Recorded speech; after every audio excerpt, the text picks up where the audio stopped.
Marahil ay marami na nakakaalam sa inyo sa pangyayaring ito kay Eman Atienza, kung ano yung cause ng kanyang kamatayan.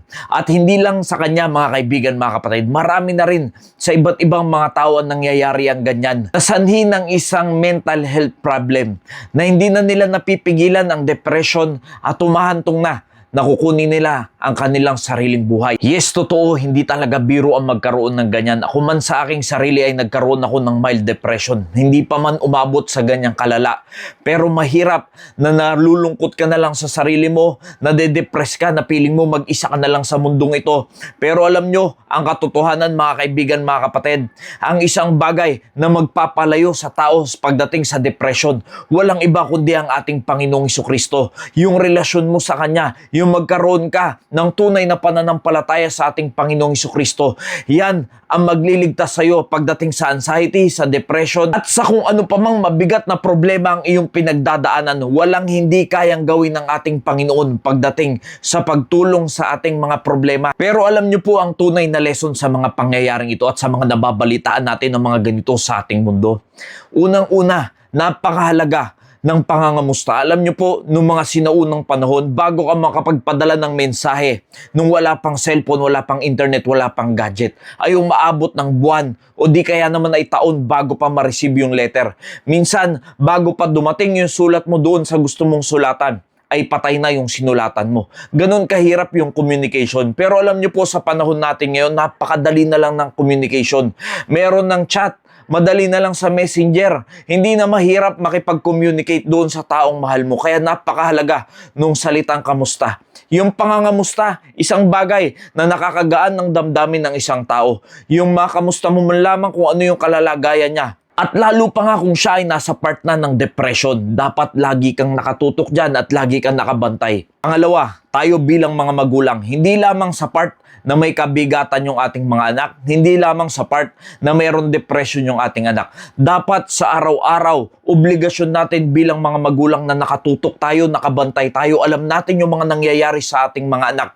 Sa panahong hindi pa naman sila humihawalay sa atin, hindi pa sila sumiseparate dahil hindi pa sila nag-aasawa, dahil alam niyo po ang biblical pattern, hihiwalay lang sa magulang ang mga anak pag sila ay mag-aasawa na. Kaya ngayon, habang sila ay nasa poder pa natin, pananagutan po natin sila pagdating sa Panginoon. Ibig sabihin, kung paanong paggabay, kung paano natin minomonitor, kung paano natin inilalatag ang magandang kinabukasan para sa kanila. Ayan po ay ang paggabay ng mga magulang habang sila ay hindi pa bumubukod. At lalo pa nga mga kaibigan, mga kapatid, mga kapwa ko mananampalataya, kung kayo po ay magulang na, lalo nyo pong ilapit ang inyong mga anak sa ating Panginoong Hesus. Hindi lamang sa part na sila ay may problema, kahit walang problema, anuman yung sitwasyon na meron sila, dapat mas lalo pa nilang maunawaan ang kahalagahan ng Biblia, ang salita ng Diyos, at ang relasyon sa ating Panginoong Hesukristo, na yan ang magdedirektiba sa kanila sa maayos na landas. Kaya alam nyo po na napakahalaga na intact yung pamilya, na kahit anumang status mo, hindi ka man ganun kayaman, sapat lang nakakakain kayo ng maayos sa isang araw, pero ang importante, yung sama-sama kayo sa problema, sama-sama kayo sa kaligayahan, sama-sama kayo sa pagbabasa ng Biblia, sa pananalangin, at sama-sama kayo sa pagsamba sa Panginoon. Dahil tatandaan nyo mga kaibigan, mga kapatid, ang trabaho ng dyablo ay nakawan ka, wasakin ang buhay mo.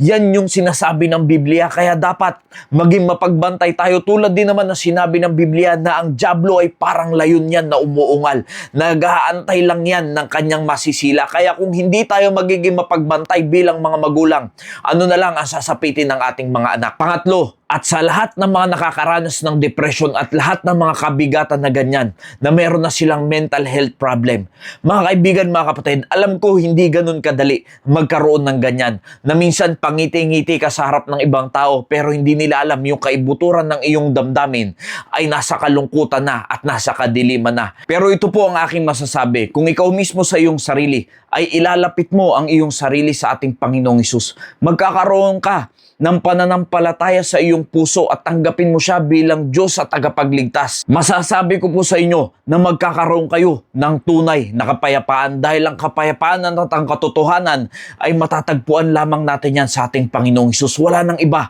hindi sa alak, hindi sa bisyo, hindi sa droga, hindi sa sigarilyo, kung anong paman, hindi sa barkada. Matatagpuan mo ang tunay na kapayapaan ng iyong puso sa ating Panginoong Hesus lamang. Kaya nga, ang dami ng mga Bible verses na isang bagay na makakatulong sa mga taong dumadaan sa mga depression. Sabi ng Biblia, casting all your care upon Him, for He careth for you. You see, ang tunay na nagmamalasakit sa mga tao, walang iba kundi ang ating Panginoon.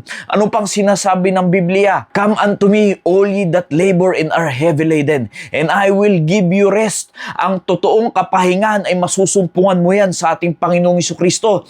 Napakabigat na mga suliranin at problema sa mundong ito, lalo pa yung mga nakakaranas ng depression. Kaya't ang tunay na kapahingahan ay masusumpungan nyo lamang po sa ating Panginoong Hesukristo.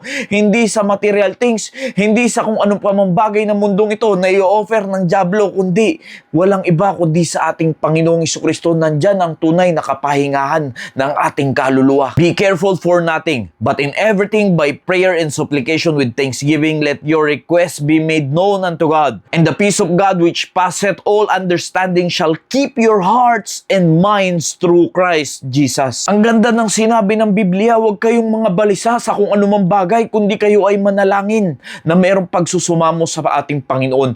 At alam niyo po, ang mag-iingat ng inyong puso't isipan ay ang ating Panginoong Hesus. Kaya lang, paano mangyayari yan kung ikaw mismo ay wala ka pang tunay na relasyon sa ating Diyos? Paano mangyayari yan kung ikaw mismo ay hindi pa tunay na sumasampalataya sa ating Panginoong Hesukristo sa kanyang ginawa sa krus ng Kalbaryo, na siya ay namatay, inilibing at nabuhay muli ng ikatlong araw upang tayo ay makaranas din naman ng kaligtasan, ng kapayapaan, ng pagmamahal ng Diyos. Kaya't paano mangyayari na iingatan ng Panginoong Hesukristo ang iyong puso't isipan na gustong gawin ng dyablo sa atin kung tayo mismo sa ating sarili ay wala pa tayong totoong relasyon, wala pa tayong totoong pananampalataya sa ating puso. At ito po ang aking paalala, mga kaibigan, mga kapatid, sa lahat ng mga nakakaranas ng depression. Marami sa mga tao ay iniisip nila na sa pagtapos ng kanilang sariling buhay ay matatapos na rin ang lahat ng kanilang mga problema, ang kanilang mga bigatin. Pero ito po ang tatandaan nyo, ang ating kaluluwa ay magpapatuloy at dalawa lamang po ang pupuntahan yan.